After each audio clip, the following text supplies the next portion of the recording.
जी। अच्छा, अभी जो लूप की जो डिफॉल्ट वैल्यू होती है ना रेंज के अंदर में, रेंज के अंदर की जो वैल्यू होती है वो बाय डिफॉल्ट जीरो होती है। यानी अगर हम इस लूप को प्ले करेंगे तो उसकी जो वैल्यू प्रिंट होगी वो जीरो से प्रिंट होगी। जीरो से लेके 10 पे आगे वो स्टॉप हो जाएगी, यानी 10 जो है वो प्रिंट नहीं होगा, 9 प्रिंट होगा। और वो एक लूप की तरह प्रिंट करेगी। लूप किस तरह चलता है अभी हम इसको प्ले करके देखते हैं। ये अभी कनेक्टिंग हो रहा है।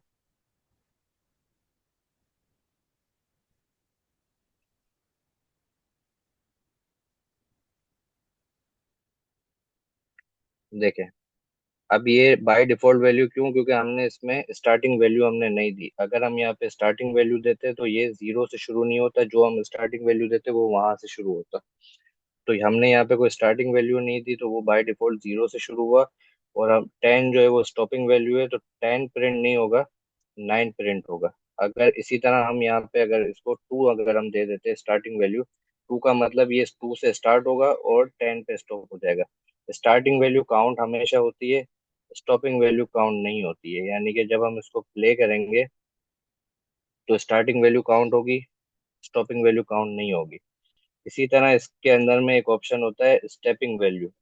यानी कि हम सपोज करें यहाँ पे हम 2 मजीद दोबारा एक और लिख देते हैं।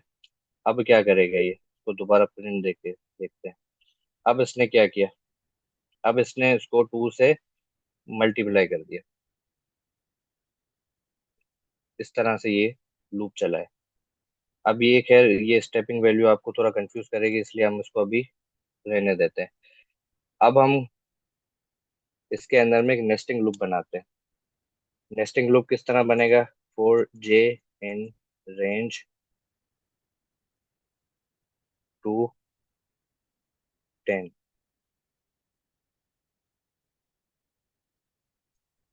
ये हमारा नेस्टेड लूप बन गया, यानी एक लूप के अंदर लूप बन गया। अब इस ये वाला जो लूप है ना, जो लूप के अंदर लूप बना है, इसको नेस्टिंग लूप कहते हैं। इस लूप की जो जिम्मेदारी है वो इसकी है। ये लूप जो है वो इसको चलाने का जिम्मेदार है। जब तक ये नहीं चलेगा तब तक ये अपने आप को कंप्लीट नहीं करेगा। अब अगर हम इसको प्रिंट देते हैं, हम इसको कहते हैं कि आई और जे को प्रिंट किया जाए।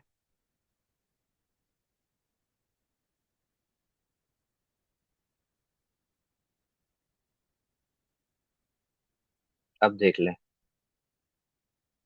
इसकी जो जिम्मेदारी है, आई की जिम्मेदारी होगी, आई वेरिएबल की जिम्मेदारी होगी जे वेरिएबल को तब तक चलाता रहे जब तक वो कंप्लीट ना हो जाए। यानी कि हमने प्रिंट दिया आई, आई जो है वो प्रिंट हुआ, लेकिन तब तक वो चलता रहा लूप जब तक टू जो जे वाला जो वेरिएबल है उसने अपने आप को कंप्लीट ना कर लिया। अब आप देखें कि ये टू टू एग्जीक्यूट हुआ, उसके बाद जे का वेरिएबल चला इसी के बराबर में 2। उसके बाद 3 तो चल गया, लेकिन आई वाला वेरिएबल दोबारा प्रिंट नहीं हुआ। क्यों, क्योंकि वो उसके नेक्स्ट में है, वो उसकी जिम्मेदारी है। वो जब तक उसको कंप्लीट नहीं करवाएगा तब तक वो आगे नहीं बढ़ेगा। जब तक आई का काम ये आई एक जगह स्टक हो जाएगा जब तक जे का लूप कंप्लीट नहीं हो जाएगा। इसी तरह जब 9 पे आके ये लूप एंड हो गया, उसके बाद वो 3 चला। 3 की जिम्मेदारी ये है कि वो 2 3 4 5 6 7 8 9 तक चलाएगा, उसके बाद वो 4 प्ले करेगा। इसको इस तरह से हम समझ सकते हैं। जैसे सपोज करें कि हम यहाँ पे एक प्रिंट करते हैं और इसको हम यहाँ पे लिख देते हैं स्टार्ट लूप, और हम इसको यहाँ पे प्रिंट देते हैं। तो अब ये देख लें, हमारे पास क्लियर एग्जांपल आ गई कि एक हमारा लूप स्टार्ट हुआ। लूप स्टार्ट कहाँ से हुआ, 2 से हुआ। 2 से लेके ये 2 का पूरा लूप चला, उसके बाद वो उसने ब्रेक कर दिया। उसके बाद लूप का फंक्शन ये काम करता है कि लूप हमेशा रिपीटेशन करता है जब तक वो लूप कंप्लीट ना हो जाए, जिसकी जो हमने वैल्यू यहाँ पे दी है। जब तक ये वैल्यू ट्रू ना हो जाए तब तक लूप रिपीटेशन करता रहेगा। फोर का लूप रिपीटेशन के लिए काम आता है। अब आप देख लें कि टू के वेरिएबल ने, टू का जो वेरिएबल चला, आई का जो वेरिएबल चला उसने 2 से स्टार्ट लिया, और जब तक उसने 2 से 10 तक जे को ना प्रिंट किया तब तक वो चलता रहा। उसके बाद उसने दोबारा स्टार्ट लिया, स्टार्ट लेने के बाद थ्री का वो चली है सीरियल, थ्री की सीरियल नाइन तक चली है, उसके बाद उसने दोबारा रिपीटेशन की है। तो नेस्टेड लूप इस तरह काम करती है कि वो, उसकी जिम्मेदारी ये होती है, जो उसके नेस्ट के अंदर में होता है वो उसकी जिम्मेदारी होती है कि वो पहले उसको चलाएगा, फिर वो आगे अपना काम करेगा। तो ये चीज तो नेस्टेड लूप की एक छोटी सी डेफिनेशन है। अब हम इसकी कुछ एग्जांपल्स लेते हैं। यहाँ तक क्लियर है सबको?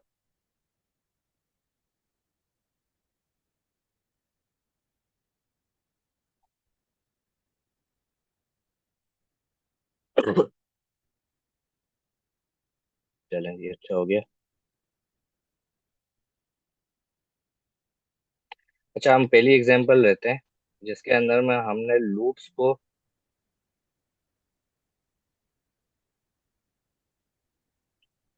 ये आपको जो सेशन की फाइल है गिटहब के ऊपर आपको मिल जाएगी, वो मैं लिंक आपको शेयर कर दूंगा।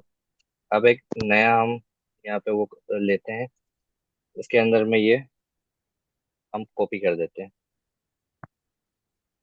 अच्छा, इस एक्सरसाइज के अंदर में हम करेंगे ये कि हम स्टार्स को प्रिंट करेंगे, यानी फाइव की सीक्वेंस में स्टार होंगे, वो बाय रो भी होंगे और बाय कॉलम भी होंगे, इस तरह से वो प्रिंट होंगे।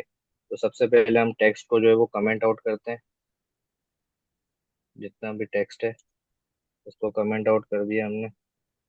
और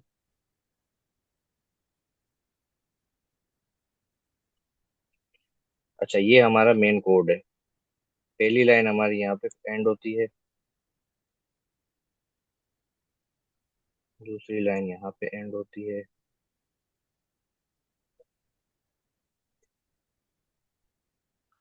चले, अच्छा अब हम उसको पहले प्ले करके देखते हैं कि रिजल्ट क्या आता है, फिर हम उसकी लॉजिक समझते हैं।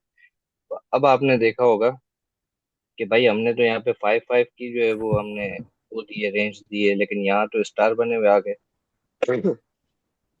तो यहाँ तो हमने फाइव फाइव क्यों नहीं लिखे हुए है, हालांकि हमें तो जो है वो फाइव फाइव की सीरियल आनी चाहिए। अब इसके पीछे एक लॉजिक है। लॉजिक क्या है कि ये रेंज हम बताते हैं नंबर्स की, यानी कि कौन सा लूप कितनी बार चले। अब अगर हम इस लूप के अंदर में इंडेंटेशन दे के कोई वैल्यू दे देते हैं या कोई चीज हम दे देते हैं कि भाई ये आपने प्रिंट करना है पांच बार और इस तरह प्रिंट देना है, तो वो चीज प्रिंट करेगा बजाय नंबर के। अब आप देख लें कि यहाँ पे हमने एक एग्जांपल के तौर पे दिया है कि भाई आई के वेरिएबल में रेंज हमने दे दी बाय डिफॉल्ट फाइव, यानी कि वो जीरो से शुरू करेगा और फाइव पे फोर पे आके वो रुक जाएगा। इसी तरह हमने जे के वेरिएबल में भी इसी चीज को हमने डाल दिया। अच्छा, इसके बाद हमने यहाँ पे प्रिंट के अंदर में हमने स्टार दे दिया, सेपरेटेड कोमा के अंदर में हमने स्टार दे दिया। अच्छा, इसके बाद हमने कोमा देके यहाँ पे एक हमने स्पेशल चीज लिखी है यहाँ पे। ये इस तरह लिखने से ये होती है कि लाइन जो है वो नीचे की तरफ नहीं जाती, वर्टिकली नहीं जाती, हॉरिजेंटली जाती है। हॉरिजेंटली नहीं जाती, वर्टिकली जाती है, इसमें थोड़ा मैं कंफ्यूज हो जाता हूँ, यानी नीचे नहीं जाती, आगे की साइड जाती है। तो अच्छा, इसके नीचे अगर हम एक ब्लैंक प्रिंट का अगर हम यहाँ पे फंक्शन अगर लिख दें, यानी उसमें अगर हम कुछ ना लिखें, तो लूप चलने के बाद जो है वो उसको नीचे लेके नहीं जाएगा, वो उसको आगे लेके जाएगा, यानी नेक्स्ट लाइन से वो उसको प्रिंट करेगा। अब हम इसको समझते हैं कि हम इसमें कहना क्या चाह रहे हैं। हमने इसको प्ले किया, उसने सबसे पहले आई की रेंज की प्रिंट किया, यानी कि अगर हम इसको ये वाली सीक्वेंस को अगर हम हटा देते हैं, यानी कि हम इसको लिख देते हैं एन, सपोज करें कि हमने इसको एन लिख दिया और हम इसको प्रिंट करेंगे, तो स्टार की जगह पे टोटली एन लिखा हुआ आएगा। इसी तरह हम दोबारा हम इसमें लिखते हैं ए। सॉरी,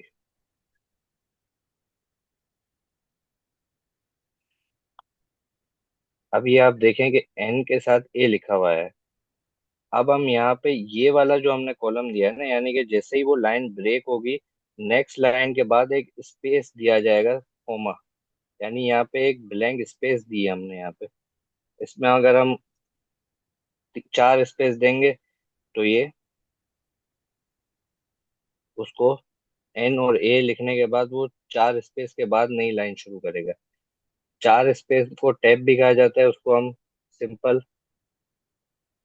इस तरह भी लिखा जा सकता है,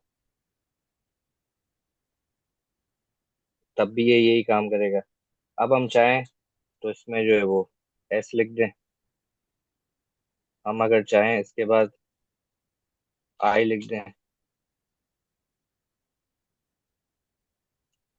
आर लिख दें। अब आप ये देख लें कि इसके अंदर में जो है वो इसने पूरा का पूरा नाम कितना खूबसूरत तरीके से जो है वो प्रिंट कर दिया। तो ये जो है वो इसका कॉलिंग फंक्शन है। ये लूप को डिफाइन करता है कि किस तरीके से इसको प्रिंट करना है। तो हमने यहाँ पे इतनी सारी चीजें नहीं लिखी, हमने यहाँ पे इसको सिंपल बोल दिया कि भाई आप जो है वो एक स्टार को यहाँ पे मुझे प्रिंट करके दे दो। और उसके अंदर में हमने उसको डिफाइन कर दी रो भी, और उसको हमने कॉलम भी जो है वो डिफाइन कर दिया कि उसमें भी 5 की रेंज हो और इसमें भी 5 की रेंज हो। तो 5 की रेंज के अंदर में उसने दोनों को डिफाइन कर दिया, यानी कि अभी यहाँ पे अगर हमने टैब लगाया हुआ है तो उसने काफी गैप दे दिया, हम यहाँ पे सिर्फ एक स्पेस लगाते हैं तो ये बिल्कुल करीब करीब आ गए। तो ये हमारी फर्स्ट एग्जांपल है जो बिल्कुल सिंपल है इसकी। अब हम जाते हैं अपनी सेकेंड एग्जांपल के ऊपर। कि सेकेंड एग्जांपल के ऊपर हम जो है वो इससे और क्या क्या काम ले सकते हैं। अच्छा, हम इसमें एक मल्टीप्लिकेशन टेबल बना सकते हैं, यानी कि हम एक से लेके 10 तक के टेबल हम क्रिएट कर सकते हैं। तो हम बना के देखते हैं कि एक से लेके 10 तक जो है वो सिर्फ दो तीन लाइन में किस तरह से प्रिंट हो सकते हैं। हम एक नया कोड लेंगे।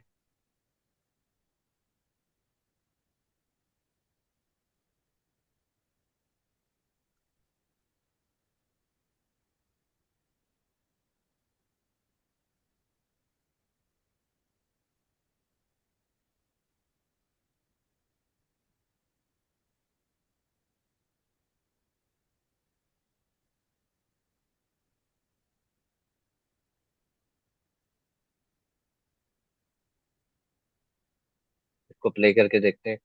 अब आप देखें कितनी निहायत ही खूबसूरत तरीके से इसने प्रिंट दिया है। यानी वन का पूरा टेबल लिख दिया, टू का पूरा टेबल लिख दिया, three four five six seven eight nine ten. सिर्फ तीन सॉरी, हमने तीन लाइन लिख के पूरे 10 टेबल हमने प्रिंट करवा दिए। अब इसके पीछे की लॉजिक क्या है कि इसने किस तरीके से इसको जो है वो 10 के टेबल को प्रिंट किया है। अब इसके पीछे की हम लॉजिक समझते हैं कि ये इसकी इसको किस तरह से हम डिफाइन करते हैं। यहाँ पे इसने ये कहा है कि भाई आई की जो रेंज है वो 1 से लेके 11 तक है। इसका मतलब है कि 1 से लेके 10 तक की ये पहली लाइन आ गई। उसके बाद बताया सेम रेंज जे की है। उसके बाद उसने बताया कि आप प्रिंट करो, आई को जे से मल्टीप्लाई कर दो। अब हम इसको मल्टीप्लाई के बजाय हम इसको सिंपली प्रिंट करा के देखते हैं कि इसके पीछे की लॉजिक क्या बन रही है। अब ये इसके पीछे की लॉजिक ये बन रही है। पहली लाइन हमारी जैसे हमने बताया था कि ये इसको प्रिंट करवाएगा। अब वन को वन से मल्टीप्लाई करेंगे तो वन आएगा, टू को वन से करेंगे तो भी टू आएगा। ये पूरा 10 तक आ गया। इसी तरह दूसरी लॉजिक बनी, वन को टू से, टू को टू से, थ्री को टू से। ये इस तरह मल्टीप्लाई करके इसके सबके रिजल्ट हमारे सामने लेके आ रहे हैं। तो ये इस तरह जो है वो इसका टेबल प्रिंट होता है। अगर हम इसको मल्टीप्लाई कर का बटन दबा देंगे तो ये इन दोनों को आपस में मल्टीप्लाई करके हमें रिजल्ट दे देगा। जो यहाँ पे ये सिंपल इसने प्रिंट दिया है वो मल्टीप्लाई करके हमें रिजल्ट देगा।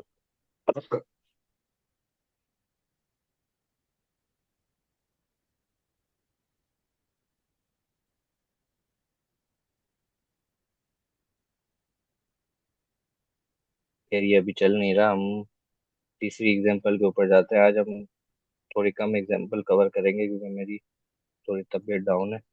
और आज की जो सेशन है वो हरीम ने ही लेना था, लेकिन उसको कुछ बिजी होने की वजह से उसने लिया नहीं सेशन।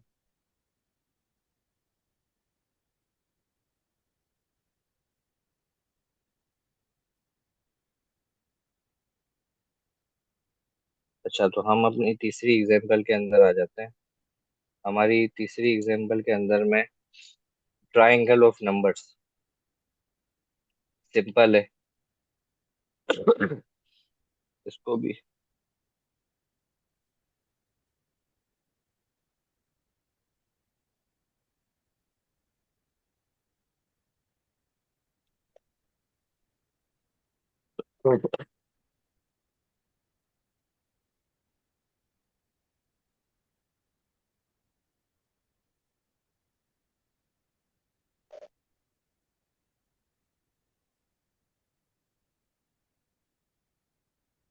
अब आप देख लेंगे इसने जो वो ट्राइंगल बनाया है एक तरह से, ट्राइंगल ऑफ नंबर्स।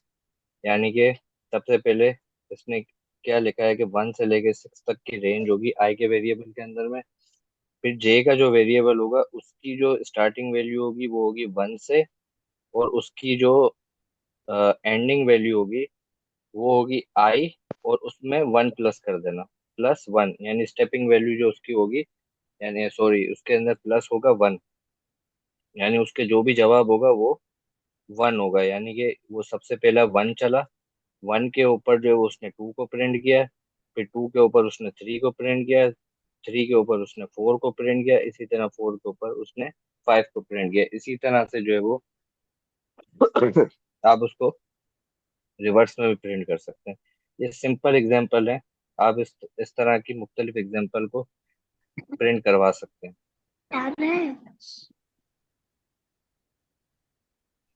अब हम जाते हैं अपनी फोर्थ एग्जांपल के ऊपर, जो हमारी कंडीशन स्टेटमेंट है, जिसका हमने जिक्र किया था कि हम इसमें कंडीशन स्टेटमेंट को भी पढ़ेंगे, जो कि ब्रेक और कंटिन्यू होगी।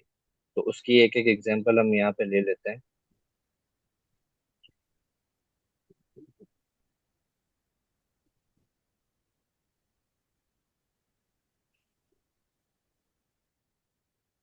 तो इसके अंदर में लिखा हुआ है create a nested loop where the inner loop breaks when a certain condition is met. यानी कि जब हम हमने जो कंडीशन दी भी हो, अगर तो वो, एक सेकेंड,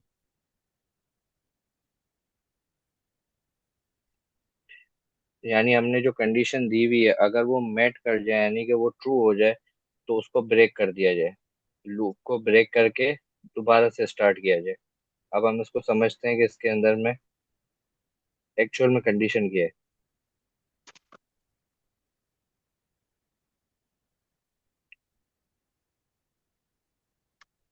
सबसे पहले हमारा आई वेरिएबल हो गया, उसके बाद हमारी कंडीशन हो गई, उसके बाद हमारा प्रिंट हो गया। अब हम पहले कोड को समझते हैं। कोड हमारा ये कहता है कि आई के अंदर में हमने डाल दी 1 से लेके 6 तक की रेंज, जे के अंदर हमने डाल दी 1 से लेके 6 तक की रेंज। फिर हमने यहाँ पे कंडीशन डाली है। कंडीशन क्या डाली है कि अगर जे का जो वेरिएबल है वो 3 के बराबर हो जाए तो उसको ब्रेक कर दो। अब हम इसको प्रिंट देके इसको समझते हैं कि इसका मतलब क्या है। अब आप देखें कि सबसे पहले आई का वेरिएबल चला। जैसे हमने कहा था कि आई के वेरिएबल की जिम्मेदारी होती है कि जे के वेरिएबल को कंप्लीट एंड तक प्रिंट करे, लेकिन हमने बीच में कंडीशन भी चलाई कि जैसे ही जे का वेरिएबल 3 की वैल्यू को क्रॉस करने की कोशिश करे उसको ब्रेक कर दो। उसने आई के वेरिएबल को प्रिंट किया, जे के वेरिएबल को प्रिंट किया, आई के वेरिएबल को प्रिंट किया, जे के वेरिएबल को 2 पे आया, जैसे ही वो जे का वेरिएबल 3 प्रिंट करने लगा उसने ब्रेक कर दिया, और उसने आई के वेरिएबल को दोबारा से प्रिंट किया 2। इसी तरह 1 चलाया, 2 चलाया, जैसे ही वो 3 प्रिंट करने गया वो ब्रेक कर दिया उसने। फिर वो 3 पे आ गया, जैसे ही 1 पे गया, 2 पे गया, 3 प्रिंट कराने गया वो उसने ब्रेक कर दिया। इसी तरह उसने 1 से लेके 5 तक को प्रिंट किया, लेकिन वो जे के वेरिएबल को 1 और 2 से आगे नहीं बढ़ा सका। ये ब्रेक की वैल्यू होती है कि जैसे ही हम एक सर्टेन कंडीशन के ऊपर आएंगे तो पूरा लूप उसी टाइम पे वहीं पे रुक के वो दोबारा से जो है वो ऊपर चले जाएगा रिपीटेशन के ऊपर। तो ये ब्रेक का पर्पज ये होता है इसके अंदर में। अब हम अपनी नेक्स्ट एग्जांपल के ऊपर जाएंगे, जो कि कंटिन्यू की एग्जांपल है।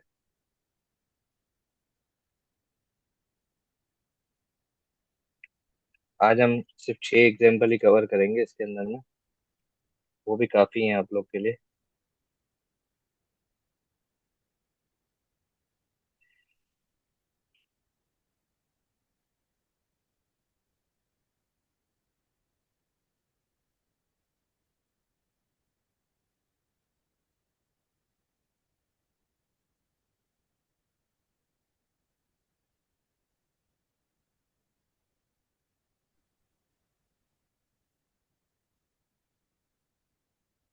अच्छा जी, तो इसके अंदर में जो हमारा कोड कह रहा है वो कह रहा है कि भाई आई की रेंज 1 से 6 तक है, जे की रेंज 1 से 6 तक है। लेकिन इसमें उसने ये बताया कि इफ जे इक्वल टू, यानी कि अगर जे की जो वैल्यू है जो 3 के ऊपर आ जाए तो उसको आपने कंटिन्यू रखना है, ब्रेक नहीं करना। अब ये कंटिन्यू का जो हमारा फंक्शन है ये क्या काम करता है ये हम समझते हैं। हम जैसे इसको प्रिंट करेंगे, कंटिन्यू का जो हमारा वो करता है ना, फंक्शन काम करता है, वो समझ लें स्किप का फंक्शन काम करता है। यानी कि वो उसी नंबर को स्किप कर देगा जो हमने यहाँ पे दिया हुआ होगा।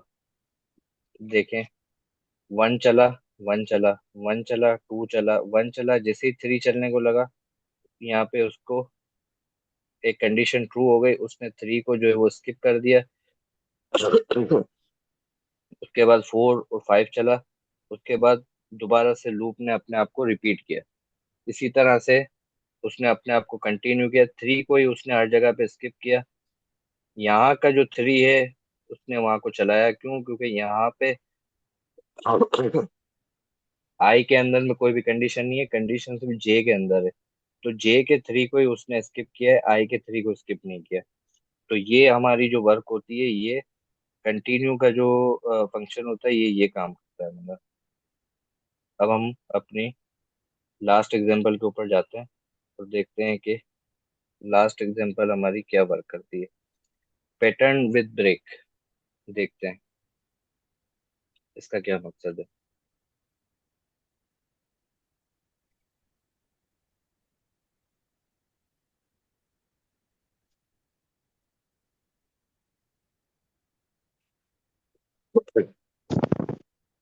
Pattern of numbers but stop the loop early, stop the loop early when condition is met. चलें, अब देखते हैं कि ये क्या कहना चाह रहा है।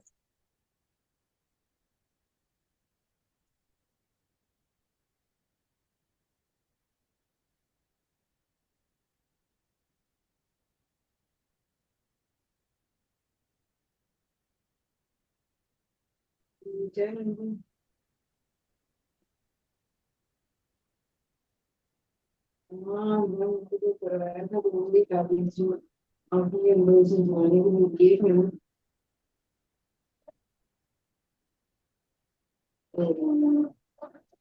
तो वो सब किए तो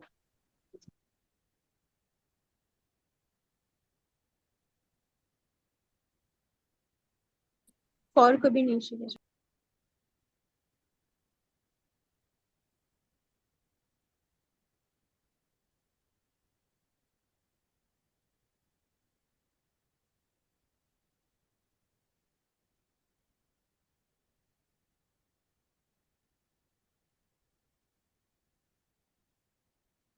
अच्छा जी, इसके अंदर में जो हमें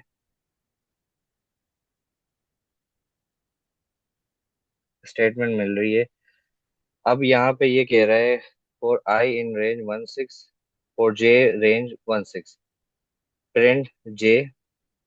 अब यहाँ पे ये कह रहा है कि जे जो है वो जब आई के बराबर हो जाए तो आप ब्रेक कर दो। यानी कि उसने 1 को प्रिंट किया, 1 को प्रिंट करने के बाद उसने ब्रेक कर दिया, क्यों? क्योंकि 1 और 1 इक्वल हो गए। इसी तरह उसने 2 को प्रिंट किया, 2 के बाद 1 को प्रिंट किया, 1 के बाद जैसे ही वो 2 पे पहुंचा उसने उसको ब्रेक कर दिया। इसी तरह जैसे ही जो है वो आई की वैल्यू जो है वो जे की वैल्यू आई के इक्वल आएगी, वो उसको ब्रेक कर देगा। इसका कहने का मकसद सिंपली ये, नीचे आपको एग्जांपल नजर आ रही होगी, इसका सिंपल मेथड यही है, और उसके अंदर में उसने इसी तरह से समझाया, और लास्ट में जो है वो एक प्रिंट का फंक्शन दे दिया और उसके नीचे कुछ भी नहीं लिखा, तो वो नेक्स्ट लाइन के ऊपर उसको जाके प्रिंट कर रहा है। इसका सिंपल मेथड यही है इस वाले पैटर्न का। इस तरह की जो फंक्शंस हैं वो आपको चैट जीपीटी के ऊपर भी आप जो है वो उनसे एग्जांपल ले सकते हैं। और मैंने जो है वो यहाँ पे डे 2 के नाम से यहाँ पे कुछ असाइनमेंट भी रख दिए हैं, जिसके ऊपर जो है वो तकरीबन यहाँ पे कितने असाइनमेंट पड़े हुए हैं, तकरीबन 7 असाइनमेंट पड़े हुए हैं, जिसके अंदर में आपने जो है वो इन असाइनमेंट्स को कंप्लीट करना है। जिस तरह से ये बताया गया है कि आपने इस तरह का एक पिरामिड बनाना है और इस तरह से जो है वो आपने प्रिंट करवाना है। तो ये सारे फंक्शंस आपने इन चीज़ों के ऊपर आपने प्रैक्टिस करनी है, नेस्टेड लूप्स बना के, कि नेस्टेड लूप्स बना के हम इन चीज़ों को किस तरह से प्रिंट करवा सकते हैं। अभी आपका कोई सवाल है इसके रिगार्डिंग तो आप पूछ सकते हैं, या फिर खत्म करें क्लास को।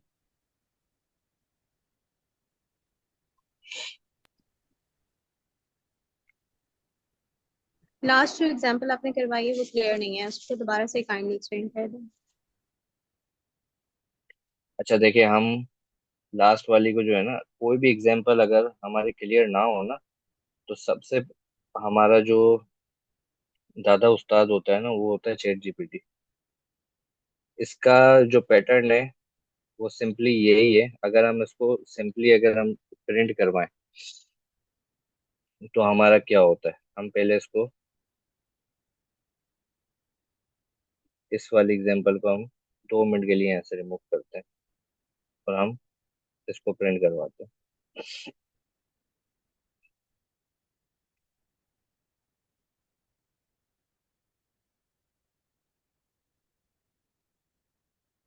अब आप देख सकते हैं कि यहाँ पे 1 आया, 2 आया, 3 आया, 4, 5, फिर 1, 2, 3, 4, 5, फिर 1, 2, 3, 4, 5।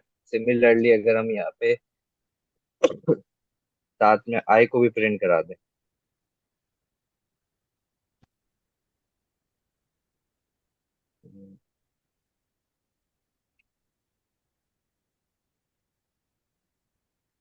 अब हमारे पास यहाँ पे आ गया 1 के बराबर 1, 2 के बराबर 1, 3 के बराबर 1, 4 के बराबर 1, 5 के बराबर 1। यहाँ पे हमने कंडीशन एक लिखी थी कि जब भी जे के बराबर आई आ जाए तो उसको ब्रेक कर दो, उसको प्रिंट नहीं करो।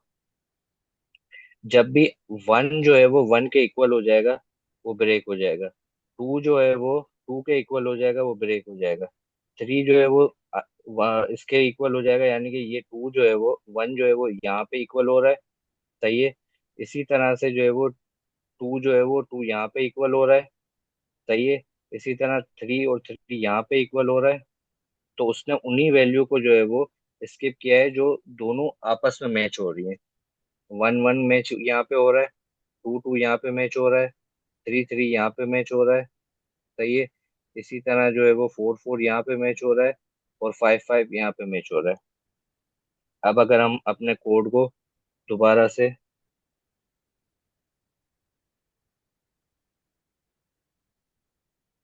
प्रिंट करते हैं तो उसने उन्हीं वैल्यू को ब्रेक किया है। अब हम एक सिंपली एग्जांपल जो है वो उससे लेते हैं, चैट जीपीटी से उसकी एक्सप्लेनेशन लेते हैं और उससे पूछते हैं कि भाई आप क्या कहते हो इस बारे में। क्योंकि जब भी कोई कोड हमें अगर समझ ना आए तो उसकी बेस्ट एग्जांपल जो है वो चैट जीपीटी दे सकता है। हम इसको यहाँ पे कोड कॉपी करके देते हैं और लिखते हैं प्लीज एक्सप्लेन दिस कोड। अब देखते हैं कि हमें जो है वो क्या एक्सप्लेन करके दे रहा है ये।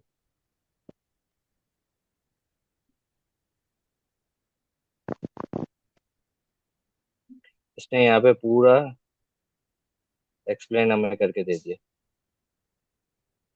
अब ये पूरी हमें एग्जाम्पल के साथ बता रहा है कि जब जो है वो आई आई के बराबर आ जाएगा और जे जे के बराबर आ जाएगा तो लूप ब्रेक हो जाएगा 1 के बाद। आउटपुट कुछ एक्सप्लेनेशन आउटपुट इसने यूं दे दिया कि आई 2 के बराबर आया तो 1, 2 आएगा, आई 3 के बराबर आया तो 1, 2, 3 आएगा, आई 4 के बराबर आया तो 1, 2, 3, 4 आएगा, आई 5 के बराबर आएगा तो 1, 2, 3, 4, 5 आएगा। अच्छा, ये जो है वो कोड कुछ सही प्रिंट यहाँ पे तो सही हो रहा है, वहां पे नहीं हो रहा है, एक सेकेंड। तभी कुछ गड़बड़ हो रही है, एक सेकेंड।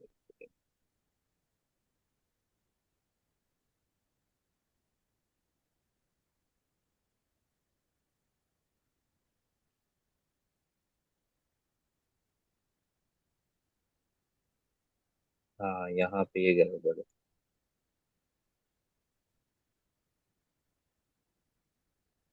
ये अब प्रिंट हुआ है प्योर तरीके से।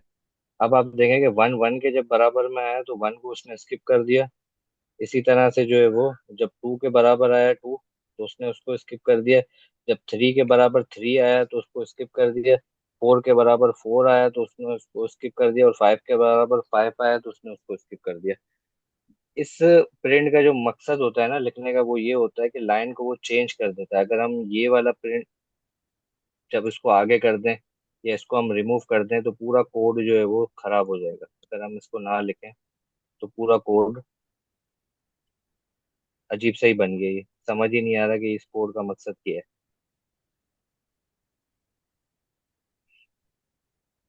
अब ये तरीके से आ गया कि वन के बराबर वन आया तो उसको ब्रेक कर दिया।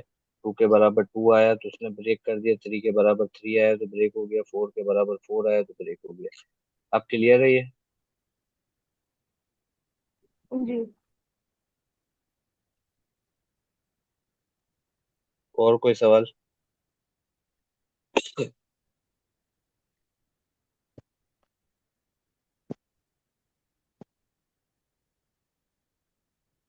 चलें जी, अगर और कोई सवाल नहीं है तो फिर सेशन को यहाँ पे एंड करते हैं। और फिर कल का जो सेशन होगा उसकी जो है वो टॉपिक जो है वो हम शेयर कर देंगे। और आपने असाइनमेंट के ऊपर जो है वो लाजमी फोकस करना है कि किस तरह से जो है वो हमने उसको क्लियर करना है। ठीक है जी। अल्लाह हाफिज।